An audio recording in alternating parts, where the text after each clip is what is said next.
Hello and welcome to Better Business Podcast. My name is Alexei, and firstly, today I'd like to say Happy International Women's Day to all of our women. Um, International Women's Day has been around for quite some time. However, in Australia, I've noticed that it's started getting some attention only quite in the recent years. Anyway, it's a good day to wish your lovely ladies around you strength, courage, and above all resilience. I think that's one thing that definitely that everyone needs. Now, what's a good present for International Women's Day? A lot of the time people really struggle with that, and I know every year things get harder and harder, especially if you keep buying presents and then you feel like things getting a bit repetitive. And it's not just about International Women's Day. This could be about birthdays or Valentine's Day and so on and so on. I think flowers is one of those things that's definitely a winner.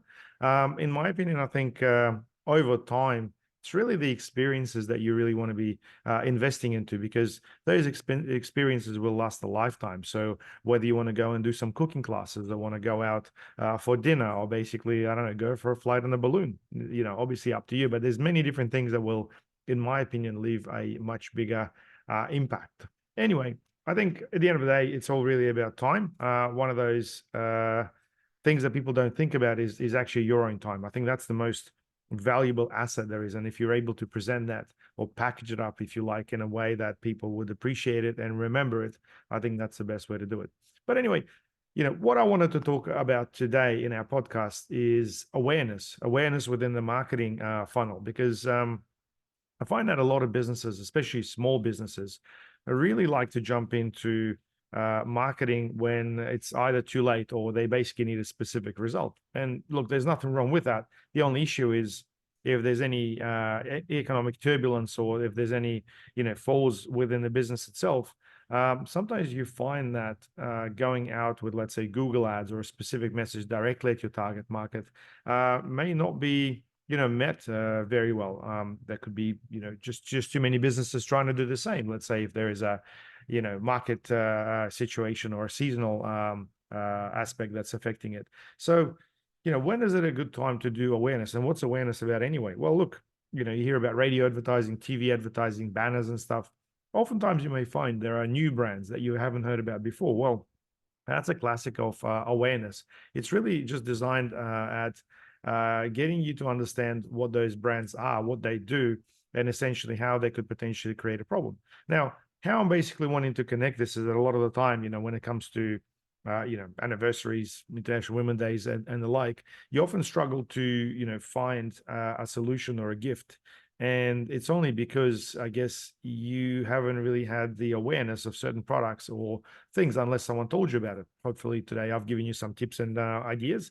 But the whole idea with small business marketing when it comes to awareness is really just to feature your brand and your service to the target market before people basically tend to engage you with that. And it's just about planting that seed in their mind about, hey, there is this company and this is what they do, and this is how they can potentially help you.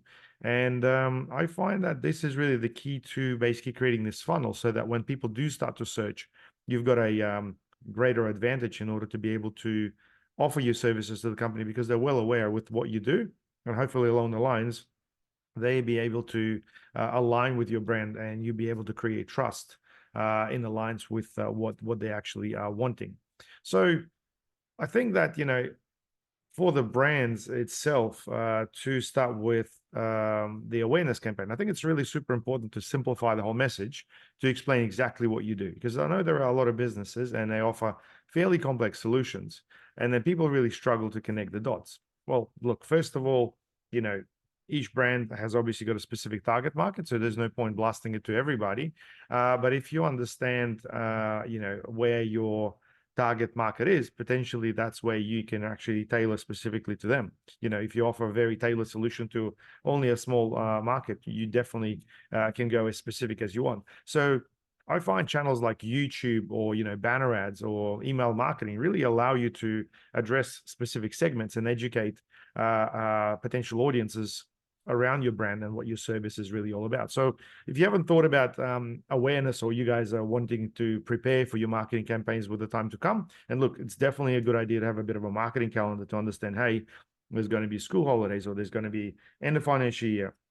And obviously, if you've been in business for a while, it's a lot easier for you to make decisions to understand which seasonal aspects drive your audiences. But if you don't have that info, it's a good idea to open up the calendar and understand exactly who you work with and what their behavior is like. So let's say for small businesses, a lot of the time, school holidays can really create quite a lot of impact. I mean, typically people get busy, but a lot of the time, it actually allows them to reach out to businesses based on their needs. Like, for example, during COVID lockups, a lot of people, started inquiring about trade services, because being at home for a very long time, people decided to get things like, new patios done, swimming pools, and so on and so on. It actually created quite a lot of work that way. School holidays have a very similar impact when people do feel the need to change something within their household, and you really need to understand and factor those components in. But anyway, today, I just wanted to draw the parallel between, I guess, not knowing what to buy for your loved ones, and awareness is obviously a mean to resolve that. So if you're a business owner, hopefully you've got some ideas